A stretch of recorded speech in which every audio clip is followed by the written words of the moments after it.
प्यार से कहना महापुरुषों जी, धन निरंकार जी। महापुरुषों, अगर जीवन है ना तो जीवन आनंदित भी होना चाहिए।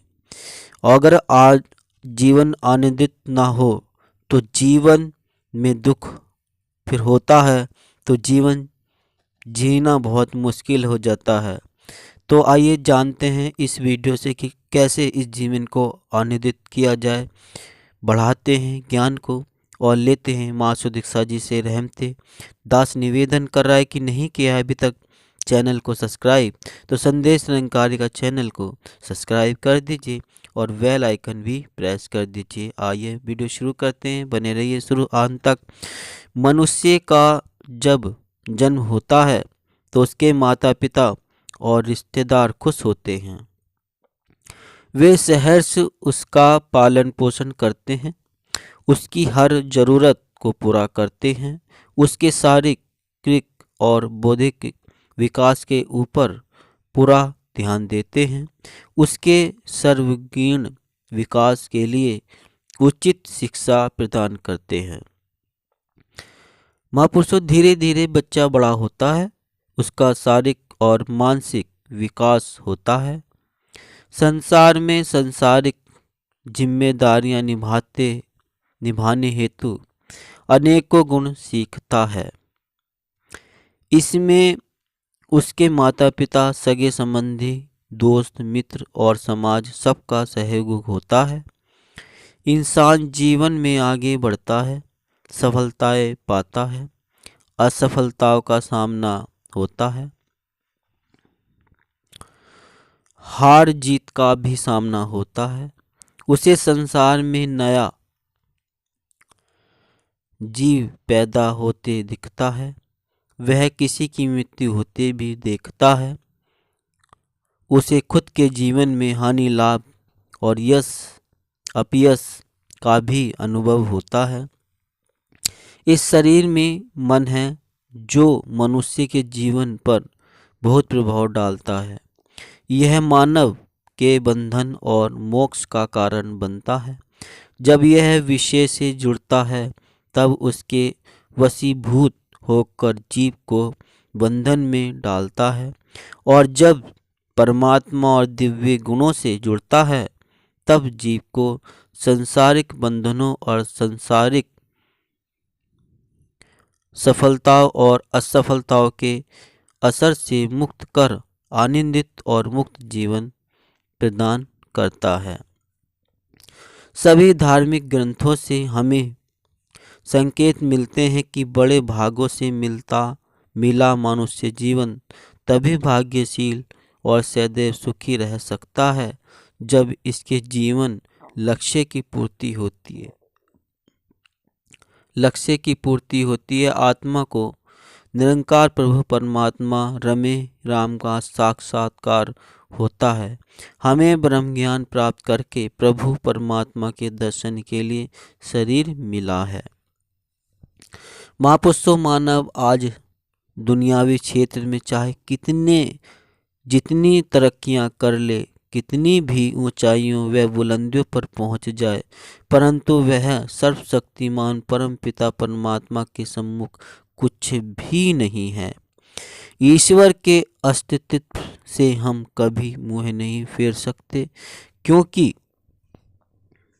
यह सर्वभौमिक, सर्वव्यापक, सर्वशक्तिमान, अनादि, अजर, अमर, अडोल, परम सत्ता और संपूर्ण ऊर्जा का स्रोत है। इसी से संपूर्ण सृष्टि की रचना हुई है और इसमें ही संपूर्ण जगत विचरण करता है तथा अंत में इसी में विलीन हो जाता है। संसार में सर्वत्र यह ईश्वर ही है। इस ईश्वर के अतिरिक्त संसार में कुछ भी नहीं है, अर्थात इसे हम हर जगह महसूस करते हैं। उतार चढ़ाव भरी घटनाएं हर मानव के जीवन में घटित होती रहती हैं। सतगुरु पर पूर्ण विश्वास हो तो उनका समाधान भी साथ ही साथ होता रहता है। गुरु पर विश्वास करके ही की गई प्रार्थना अवश्य स्वीकार होती है। संसार में काया के रोग हैं और माया के भी वास्तविकता में देखा जाए तो मानव शरीर की रचना परमात्मा की चमत्कारिक रचना है, जिसमें शरीर चलाने से लेकर उसके ऊपर तक के कल पुर्जे परमात्मा ने बड़ी सावधानी से लगा दिए हैं। विश्वासी भक्तों की अरदास प्रार्थना इन कल पुर्जों को सदैव सक्रिय रखती हैं और जीवन निर्बाध चलता रहता है। उनके अंदर की सकारात्मक सोच उन्हें तन मन से बीमार होने ही नहीं देती, सदैव स्वस्थ रखती है। परमात्मा पर विश्वास रखते हुए इंसान इन रोगों से संघर्ष करता है और उन्हें परास्त कर विजय होता है। विश्वास हिम्मत देता है, क्योंकि साथ में राम का आसरा लिया गया है। अगर जीवन में राम न हो तो आराम भी नहीं होता। पिता बच्चे के गोद में लेकर ऊपर उछलता है, लेकिन बच्चा खिलखिला के हंस पड़ता है। वह गिरने का भय खो देता है। पिता पर विश्वास बच्चों को हौसला और ताकत देता है, आगे बढ़ने का, जीवन में कुछ कर पाने का। महापुरुषों, दुनिया का इंसान भयभीत एवं अस्थिर जीवन जी रहा है। संत महात्मा इस एक निरंकार का आधार लेकर स्थिर एवं निर्भय जीवन जीने का सलीका प्रदान करते हैं।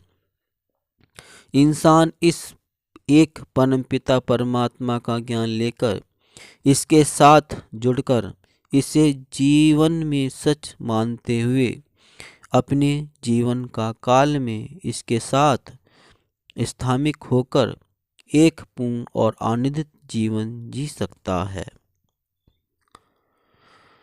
महापुरुषों, काम, क्रोध, लोभ, मोह और अहंकार हमारे जीवन के रस को चाट जाते हैं।